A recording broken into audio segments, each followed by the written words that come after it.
Quero saudar os irmãos e os amigos com a paz do nosso Senhor e Salvador Jesus Cristo. Dando continuidade a estes vídeos de escatologia, nós vamos agora responder o terceiro argumento.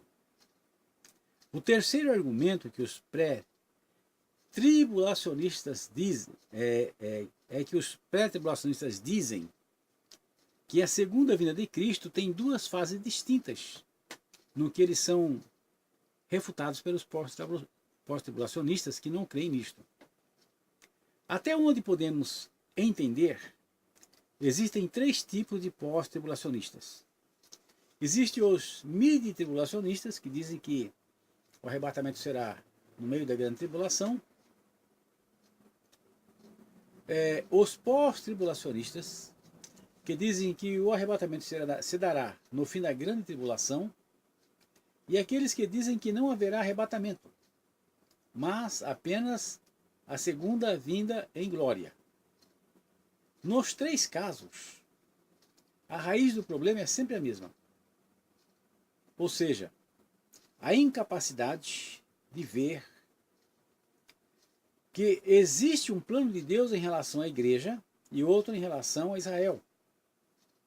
Quando no Antigo Testamento os judeus esperavam a manifestação do Messias, eles tinham as profecias bíblicas referentes a isto. Porém, aparentemente, essas profecias pareciam contraditórias. Vamos analisar, por exemplo, Isaías 53, 1 e 12, que diz assim: Quem deu crédito à nossa pregação? E a quem se manifestou o braço do Senhor?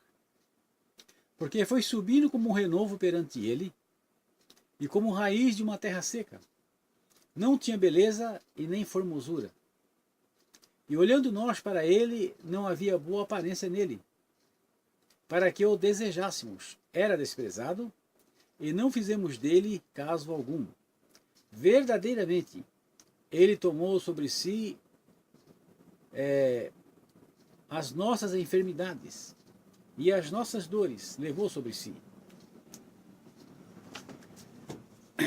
E nós o reputávamos por aflito, ferido de Deus e oprimido.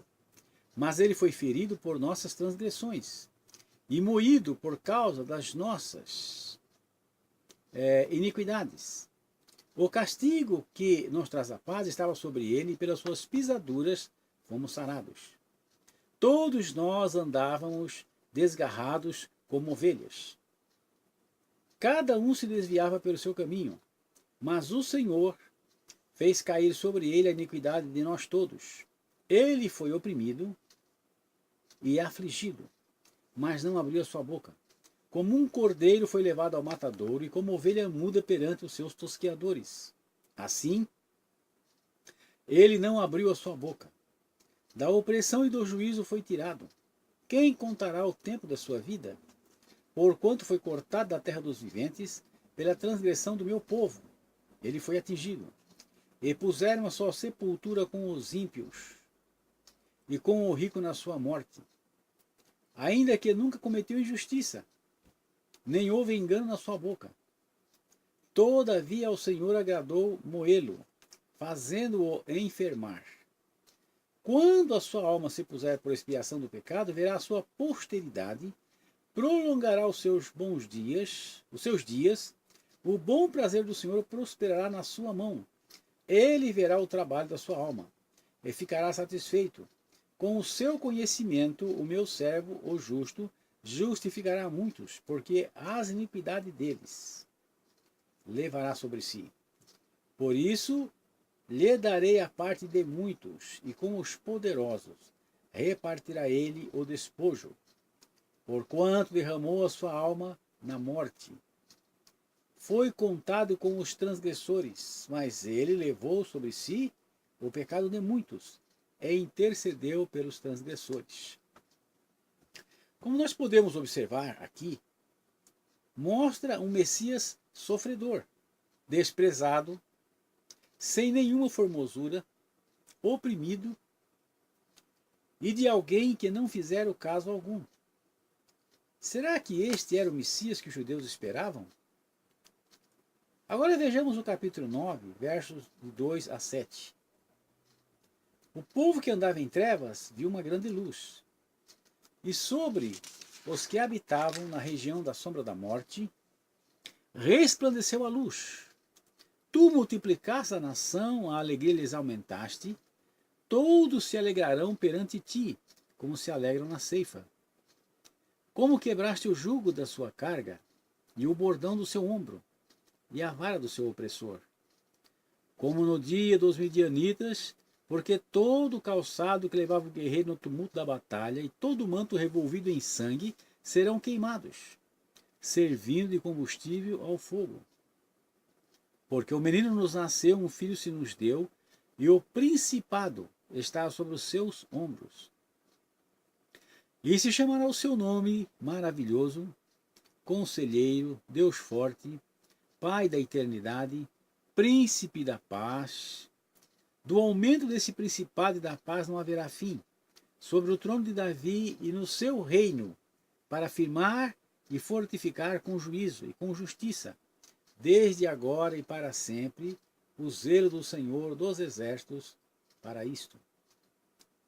Nesse outro texto, já se diz que o Messias é como uma grande luz, multiplicador de alegrias para a nação de Israel, vencedor, que ocupará o trono de Davi. Além disso, ele será possuidor de títulos, tais como maravilhoso, conselheiro, Deus forte, Pai da eternidade, Príncipe da paz. Agora, como conciliar essas duas descrições do mesmo Messias? Aí está um problema. Naquela época, antes de Cristo, os rabinos judaicos de então discutiam esses textos e outros semelhantes, tentando chegar a alguma interpretação que lhes desse uma visão definitiva sobre o que isto significava. Então uns diziam que só o Messias do capítulo 9 era o Messias real, o vencedor, o doador de alegrias, né? Aquele que tinha aqueles títulos maravilhosos, né? Só este era real. Enquanto que o do capítulo 53 era um simbolismo. Era o sofredor, desprezado, ninguém fez caso dele, né? Esse daí, na realidade, era apenas um simbolismo. Porém, outros diziam que não, pois, na sua forma de entender, haveriam dois Messias, um pobre sofredor e outro forte e vencedor. E assim tinham suas interpretações preferidas e discutiam uns contra os outros.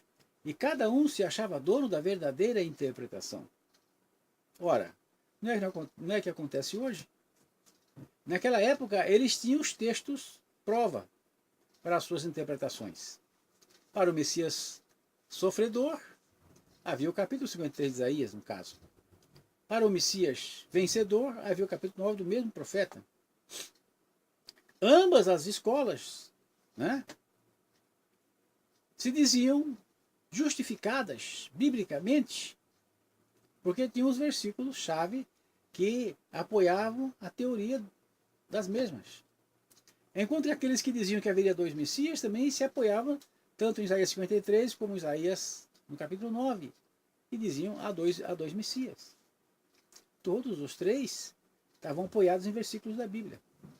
Qual era o problema deles? O problema deles é que eles não conseguiam entender o que era a verdade. Eles não conseguiam interpretar esses versos. Não é o que acontece hoje? Nós temos versículos que falam sobre a segunda vinda, claramente. Temos versículos que falam sobre o arrebatamento, claramente. Como conciliar esses dois fatos? Uns dizem, haverá um arrebatamento e haverá uma segunda vinda. Outros dizem, haverá só uma segunda vinda. Outros dizem, haverá um arrebatamento no meio da grande tribulação e outro a segunda vinda. Outros dizem, haverá um arrebatamento no fim da grande tribulação, depois da segunda vinda. Outros dizem, não haverá arrebatamento, apenas a segunda vinda. E assim vai. Todas essas escolas interpretativas, de ontem e de hoje, eles se apoiam em versículos bíblicos. O problema é a cosmovisão geral dos fatos que faz a diferença. É aí que está o grande problema. O resultado dessas teologias está registrada em Mateus 2, de 1 a 3. O resultado dessas discussões todas aconteceu que está no capítulo 2 de Mateus, verso de 1 a 3. Em tendo nascido Jesus em Belém da Judéia, no tempo do rei Herodes, eis que uns magos vieram do Oriente a Jerusalém, dizendo, onde está aquele que é nascido rei dos judeus? Porque vimos a sua estrela no Oriente, e viemos adorá-lo. E o rei Herodes, ouvindo isto, perturbou-se, e toda Jerusalém com ele. Agora, vejam a ironia desse fato.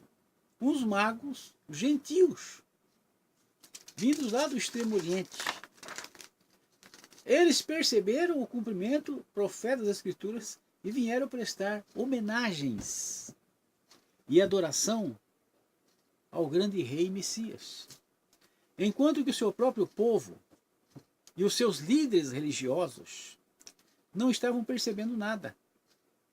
Será que isso não encerra uma grande mensagem profética para nós nos dias de hoje? Será que este episódio não se repetirá em nossos dias? Quando os pós-tribulacionistas dizem, um padre criou essa doutrina, ou seja, o padre Manuel Lacunza, né? E também uma menina mentalmente perturbada, Elizabeth MacDonald, e também um presbítero desviado, Edward Irving, e posteriormente dois maçons, Darby e Scofield.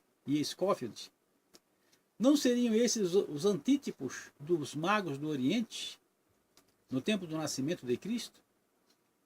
Por outro lado, qual seria a relação entre o arrebatamento e a segunda vinda em glória? Há um livro muito interessante, cujo título é A Verdade sobre os Sinais dos Tempos, de Thomas Ice e Timothy Demme, que nos fala sobre os últimos dias da igreja. E também fala fala sobre como o arrebatamento está relacionado com os sinais dos tempos. Com um exemplo tão interessante que nos abre o entendimento. Qual foi o erro dos judeus estudiosos das Escrituras naqueles tempos? É que eles enxergavam as profecias como alguém que olha uma grande cadeia de montanhas e que vê os picos das mesmas, até muito longe. Só que eles não conseguem enxergar que entre aqueles dois picos, aquelas duas montanhas, existe um vale muito grande. Então a Bíblia fala do mesmo Messias. É como se fosse o pico das montanhas. Messias sofredor, Messias triunfante. Mas entre estes dois, há um vale muito grande de tempo. Entre uma manifestação e outra, de pelo menos 2000 anos. De formas que o Messias sofredor veio primeiro. E o vencedor glorioso ainda virá no futuro. Da mesma forma, quando lemos as profecias sobre a segunda vinda de Jesus, nós podemos ver algo como se fosse uma contradição. Como, por exemplo, Em 1 Tessalonicenses, capítulo 4, versos de 13 a 18, se diz que ele virá nas nuvens, e o seu povo irá encontrá-lo nos ares. Mas se lermos em Zacarias 14 e verso 4, se diz que os seus pés estarão sobre os montes das oliveiras, o monte das oliveiras. Que podemos entender disso? Que a Bíblia se contradiz? Não seria melhor entender o que ela fala literalmente? Ou seja, que ele virá para receber a igreja nos ares, como está em 1 Tessalonicenses, e que depois virá para Israel, como está em Zacarias, capítulo 14.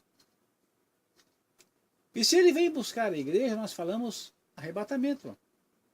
E quando ele vier para os judeus, ele virá gloriosamente. Então a conclusão mais realista que chegamos é que não há sinais específicos para o arrebatamento, mas sim para a segunda vinda em glória. E se estes sinais indicam que a sua vinda em glória se aproxima, então o arrebatamento está ainda mais perto, pois se dará antes da segunda vinda em glória. Aí que está o grande problema. De acordo com o livro citado, um exemplo bem simples dessa ilustração é o seguinte: se vemos os sinais de que o dia das mães está chegando, né? No caso da tribulação, então a Páscoa, figuradamente que é o arrebatamento, está ainda mais próxima. Porque se nós falamos que o dia das mães está muito próximo e as lojas começam a se enfeitar para o dia das mães, aquela coisa toda, ora, como a Páscoa é antes do dia das mães, então a Páscoa está muito mais perto que o dia das mães ainda. Ora, se estes sinais que nós vemos hoje acontecer na história, na sociedade, no cosmos, de uma forma geral, todos esses sinais estão dizendo que a segunda vinda de Cristo está a mais próxima possível, então o arrebatamento está a um passo. Porque estes sinais que nós estamos vendo hoje acontecer em todo o mundo e em todos os segmentos sociais aqui na Terra, é uma demonstração que a segunda vinda de Cristo está muito próxima. Ora, mas se o arrebatamento vai se dar antes da segunda vinda, então o arrebatamento está muito mais próximo ainda. Essa é a grande realidade. Nós olhamos para as montanhas e vemos os picos, os dois picos, arrebatamento e segunda vinda. Mas existe um vale de tempo entre as duas, né? Ora, quando nós observamos estes fatos dentro dessa visão, que é uma visão mais correta profeticamente falando, porque ela está de acordo com aquilo que nós vimos no desenvolvimento das profecias na Bíblia, então nós podemos entender que a segunda vinda de Cristo está muito próxima. E o arrebatamento está mais próximo ainda. Essa é a realidade. Deus abençoe os irmãos em nome de Jesus Cristo. Amém.